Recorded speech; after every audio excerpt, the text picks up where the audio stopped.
This is a Baroque church, Santa Maria del Popolo. The elderly lady in red there from Germany sat and talked to me for a while.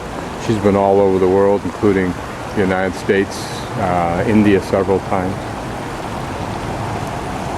And she lives here now for a while. The rain has stopped for a few minutes. Piazza del Popolo, as you probably guessed, refers to the Plaza of the People.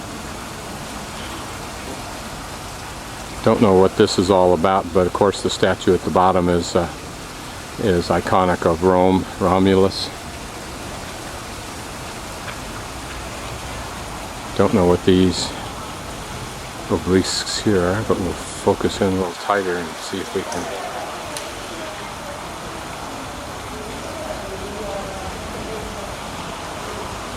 Strange looking, really.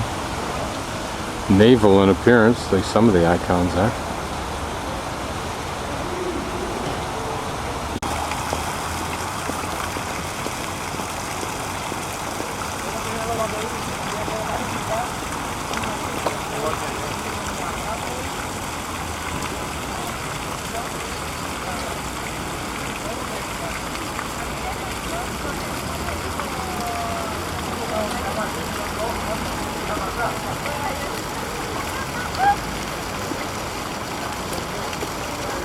This is Via del Corso, a long straight road that was created, I don't remember when.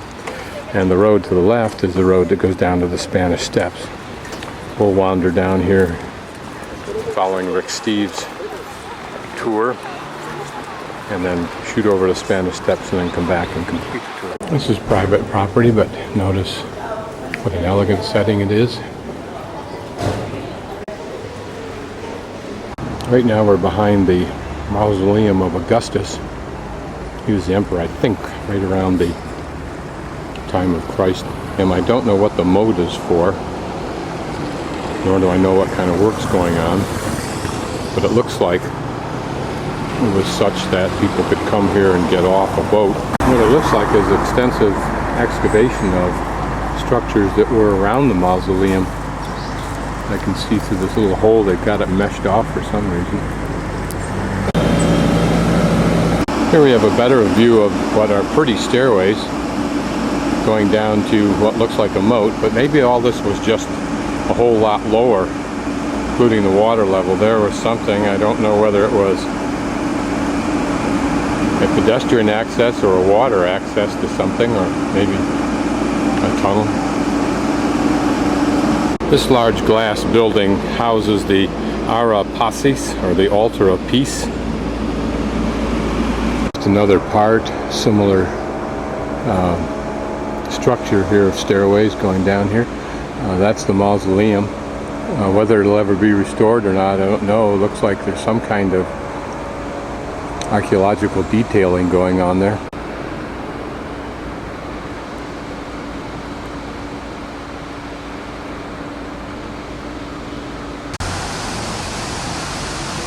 I'm just going to pan through these, what look like Baroque churches. There's a series of them here. I have no clue what they are. No apparent significance in the guidebook.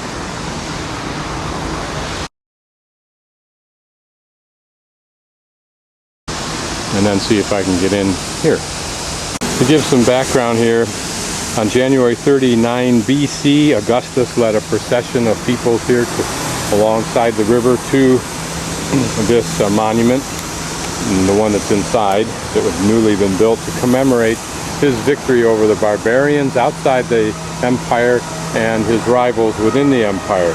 It was apparently the dawn of the Pax Romana, a period that ran from AD 1 to 200, a golden age, if you will, of Rome. There's a staff strike on all the state museums today, so we can't get access, so I'll have to try to see what I can get with the camera from here. So apparently that building, its parts originally not too far from here, but not on this exact location, have been reassembled, restored, etc., and put into this protected building.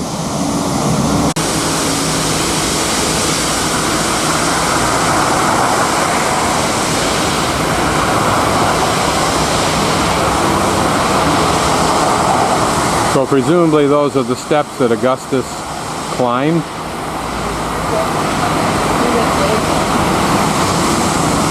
Just to orientate again, we started at the top at Piazza del Popolo. We've come down to right here. We're standing about right in there. And now move down here and back over to Del Corso and then Condotti down to the Spanish Steps, just so I can say I've been there again.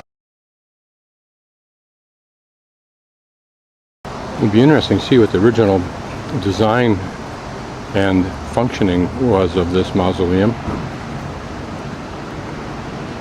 The problem with doing any excavation in Rome is that it almost endless layers of civilization construction.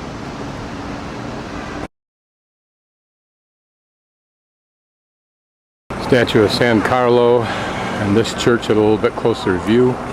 I asked the same question I asked in Florence, and that is, do the people today who have all these monuments around them in any way at all empathize with that? Or is the impregnation into their culture too subtle in its effect? $185 for Armani jeans, you really have to be kidding. You have to be either too wealthy to be intelligent enough to realize what a stupid decision it is, or just plain ego ignorant.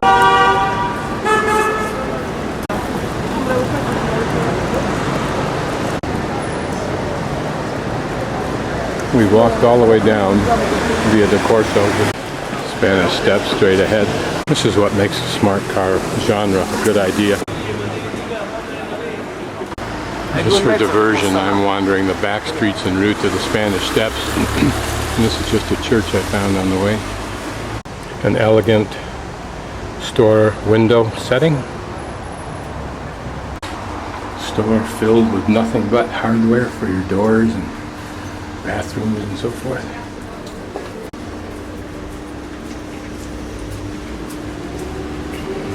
Remember here, the inside of a home is absolutely critical to their lifestyle. It occurs to me that shop was across from this church. It occurs to me that the inside of their house and how it's furnished may be more a definition of their self than the clothes they wear outside. And it seems from the incredible number of shops and the high prices of everything that self in this form of clothing is absolutely critical. The simplicity of this church's design seems more medieval than anything else.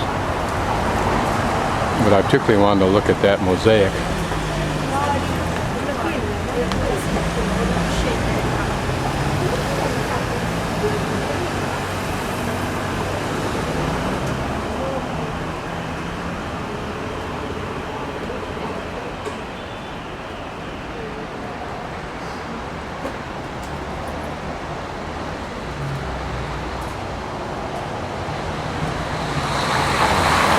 I think I'm approaching the Spanish Steps just from a different direction than most. Another piece of Egypt history.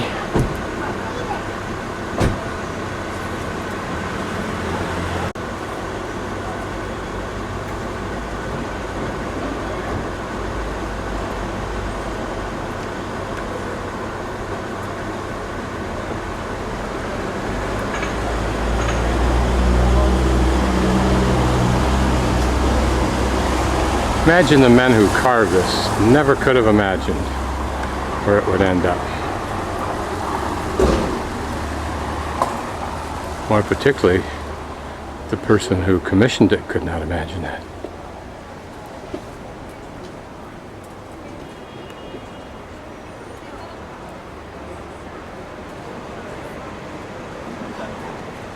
It's the opposite view that most people get of the Spanish Steps.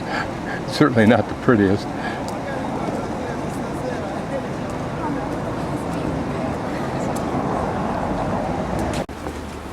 I'm always intrigued by how people live, but I wonder what life is like for the people who have access to this garden balcony, if you will, that overlooks the Spanish Steps, particularly in the summer when it's filled constantly with hundreds and hundreds of people every day.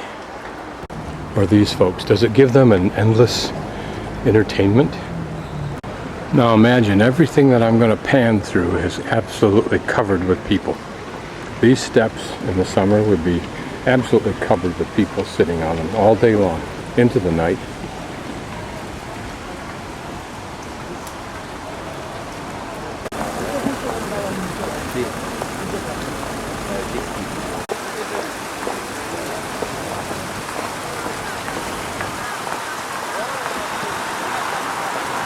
This fountain is apparently a boat.